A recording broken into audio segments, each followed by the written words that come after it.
فأنا ناصح لإخواني بالصدع بالحق تبيض وجوههم. السكوت في مسألة الحزبية يضرها، فاصدع بما تؤمر وأعرض عن المشركين. سلامي على دماج ورجالها والشيخ يحيى ودار العلم يا سعد بانيها. بسم الله الرحمن الرحيم. قال الإمام النووي رحمه الله Al-Babus Salis wal Samanun Ba'dal Mi'ah.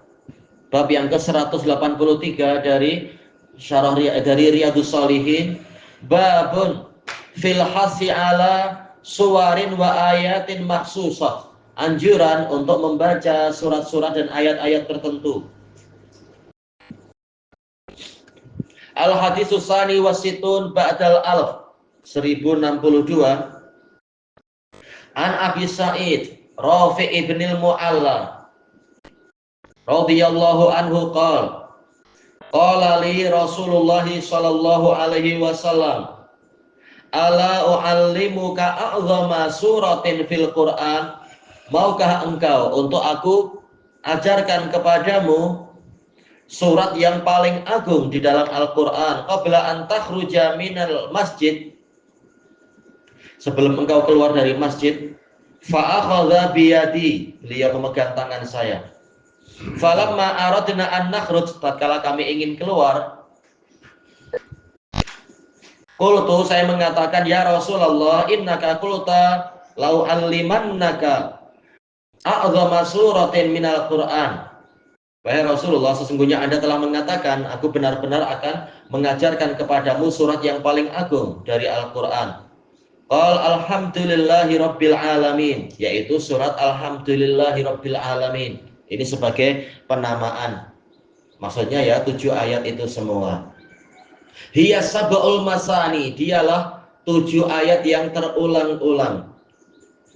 Alal khilaf, tentang apa mana walaqad atainaka sab'an minal masani wal qur'anal azim. Sungguh kami telah berikan kepadamu wahai Muhammad 7 yang terulang-ulang dan Al-Quran yang agung. Sebagian mengatakan 7 yang terulang adalah as-sab'ut tiwal, 7 surat yang panjang itu di dalam Al-Quran, sejarah Al-Baqarah, Ali Imran, dan seterusnya.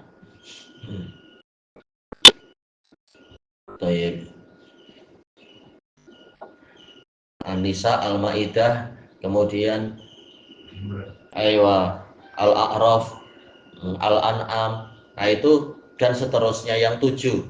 Cuma yang terkuat tentunya adalah maksudnya bukan 7 surat tapi 7 ayat, karena ini yang paling terulang dan ini ditansus oleh Nabi di dalam hadis Rafi' ibn Mu'alla ini. Jadi Sab'ul Masani yang dimaksudkan sebenarnya adalah Al-Fatihah.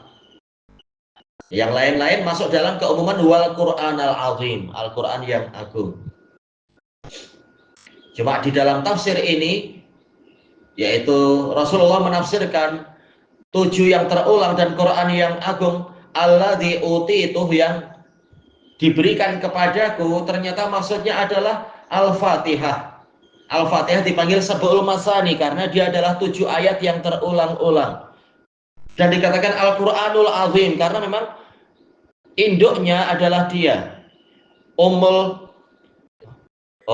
Quran maksudnya adalah Al-Fatihah, sebagaimana di dalam hadis-hadis yang sahih, la sholata liman lam yaqra bi ummil Quran, maksudnya adalah Al-Fatihah.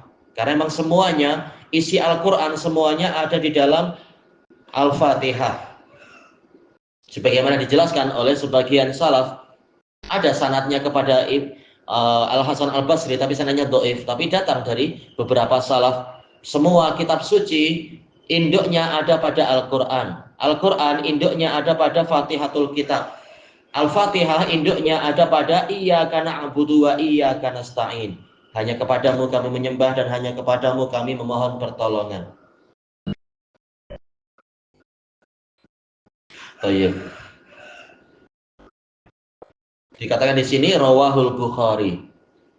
Dari hadis ini kita mendapatkan faidah tentang yaitu memusatkan perhatian kepada surat-surat tertentu, terutamanya adalah surat yang paling agung yaitu Fatihatul Kitab yang disyarah sangat panjang ditafsirkan dengan sangat bagus oleh selain para mufassirin dalam kitab-kitab tafsir, juga apa oleh Ibnul Qayyim rahimahullahu taala di dalam kitab Madarijus Salikin.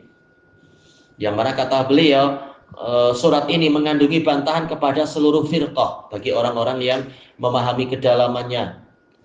Juga ditetapkannya adanya risalah, karena kalimat ihdinas siratal mustaqim, bagaimana akan datang petunjuk kepada kita, yaitu melalui para rasul. Berarti memang risalah itu ada. Dan seterusnya, pembahasan yang sangat mendalam. Dan tatkala Al-Quran itu semuanya ada dalam Fatihatul Kitab, Al-Fatihah itu mengandungi semua inti pelajaran dari Al-Quran, maka tidak heran jika berkahnya paling besar dan dia adalah syifa yang paling bagus. Makanya di kalangan salaf dikatakan asyafiyah, al-kafiyah adalah surat Al-Fatihah itu, karena dia akan menjadi penyembuh dengan seizin Allah Ta'ala bagi semua penyakit, dan juga dia menjadi al-kafiyah sebagai pelindung dengan seizin Allah dari segala macam ancaman-ancaman, yaitu apa, dia juga dipanggil sebagai ruqyah, sebagaimana dalam hadis yang diriwayatkan Bukhari Muslim dari Abi Sa'id Al-Khudri, tatkala beliau meruqyah dengan Fatihatul Kitab, Nabi tertawa mengatakan, wa ma yudrika annaha ruqyah, siapa yang memberitahu engkau bahwasanya itu ruqyah? Kemudian Nabi mengakui itu dan seterusnya, menunjukkan memang dia adalah ruqyah yang terbaik. Walaupun semua Al-Quran juga ruqyah, tapi yang terbaiknya memang ini untuk mengobati berbagai penyakit, penyakit yang batin dan penyakit fisikal. Dan juga dari hadis ini menunjukkan yaitu bolehnya mengkhususkan ilmu pada orang-orang tertentu di masa tertentu. Di sini Nabi tidak berkhutbah di hadapan semua sahabat menyebutkan hadis ini, tapi malah hanya memberitahu dalam kesempatan ini, bukan semua kesempatan, memberitahu Rafi ibnul Mu'alla. Karena jelas di masjid waktu sholat banyak orang, selesai sholat juga masih banyak orang. Ini menunjukkan boleh mengkhususkan orang tertentu dengan ilmu tertentu di masa tertentu. Boleh jadi dalam kesempatan yang lain Nabi memberitahu semua, tapi ini menunjukkan keutamaan sahabat ini dikhususkan dengan ilmu tersebut di waktu itu. Dan telah kita ketahui datang juga dari Ubay bin Ka'ab tentang Fatihatul Kitab, selain pembahasan masalah ayat kursi. Baik. Dan di sini juga menunjukkan tentang keutamaan belajar dan mengajar di masjid. Padahal boleh saja diajarkan itu di luar masjid, tapi mengatakan qabla an takhruja minal masjid, sebelum engkau keluar dari masjid, menunjukkan besarnya keutamaan mengambil ilmu di masjid. Dan telah kita lewati hadis-hadis tentang keutamaan membaca 1 atau 2 atau 3 ayat di dalam masjid, lebih utama daripada kita mendapatkan 1 ekor onta yang bunting dan besar untuk setiap ayatnya. Dan Imam Bukhari menyebutkan bab khusus di dalam sahihnya, di dalam Kitabul Ilm, bab tentang pengajaran di masjid, menunjukkan keutamaan itu. Walaupun jelas dakwah boleh di mana saja, pengajaran boleh di mana saja, tapi yang terbesar barokahnya adalah di masjid. Dan juga dari hadis ini kita mendapatkan faedah bolehnya menagih janji. Ketika ada orang sudah berjanji, engkau akan begini-begini, aku beri ini, boleh kita menagih. Ini bukan masuk dalam bab meminta-minta, sebagaimana anak tanyakan kepada sebagian masyayikh dahulu itu, bagaimana kalau ada orang mengatakan kalau engkau perlu apa-apa bagi tahu aku. Nah, kemudian suatu ketika saya minta pada dia, boleh tidak? Kata ulama tersebut, boleh, tak masalah, karena dia yang sudah membuka pintunya, mengizinkan. Bukan kita yang membuka pintu permintaan, tapi dia yang membuka pintu untuk menawari kita. Maka kita meminta apa yang dia janjikan itu tidak mengapa. Sebagaimana di dalam hadis Rabi'ah bin Ka'ab al-Aslami radhiyallahu an, tatkala dia melayani Nabi, kemudian Nabi mengatakan, "Sal, mintalah sesuatu." Padahal jelas dia lillahi ta'ala.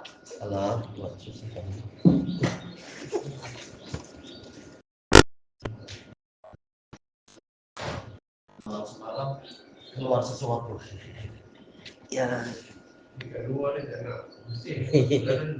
Ada.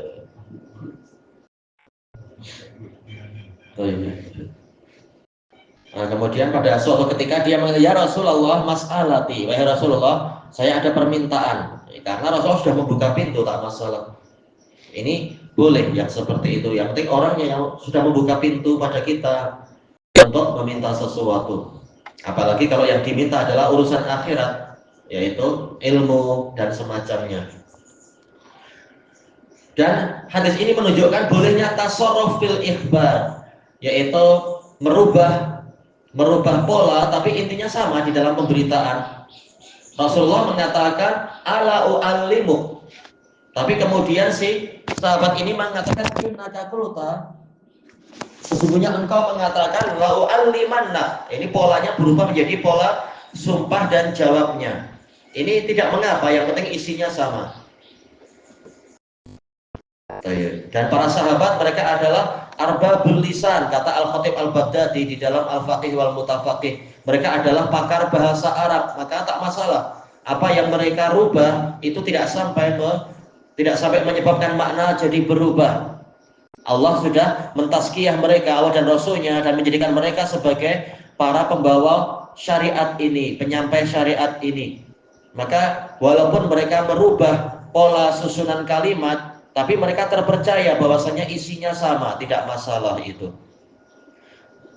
Maka riwayat bil makna itu boleh, asalkan orangnya terpercaya dan dia tahu perkara-perkara yang akan menyebabkan makna berubah dan tahu bagaimana agar makna tidak berubah. Ini tidak mengapa. Baik. Dan di sini Rasulullah SAW menamakan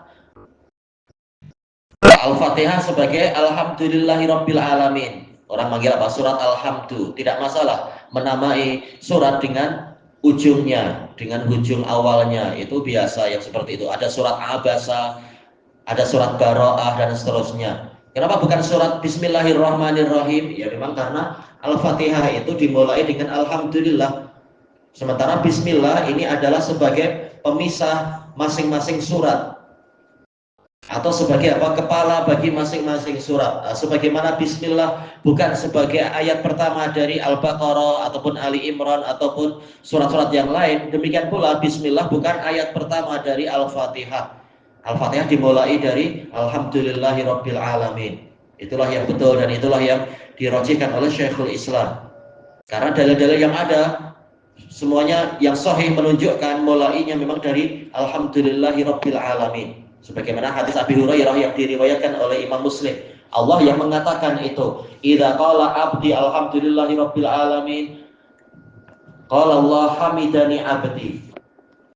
Jadi Imam Al-Fatihah mulainya dari alhamdu. Ilahuna wallahu a'lam.